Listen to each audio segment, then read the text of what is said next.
жизни было 3 педагога, педагога с большой буквы.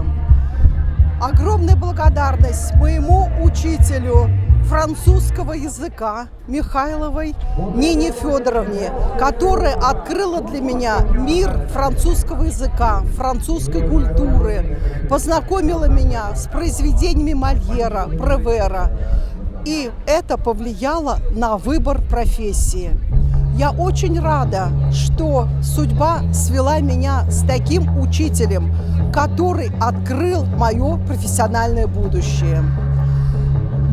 Также в университете, когда я была студенткой, с 1 сентября и до окончания университета, тогда института, с нами был наш любимый преподаватель Лужных Юрий Иванович, который является знатоком французского языка и, наверное, говорит по-французски лучше, чем сами французы.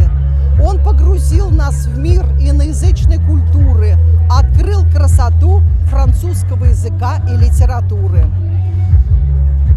Уже работая в Акмулинском университете, я работала под руководством тогда декана факультета иностранных языков Шабановой Татьяны Дмитриевны, которая научила нас быть преданными профессии учителя, бескорыстно служить университету и своим личным примером показывала, как нужно работать, воплощать все идеи.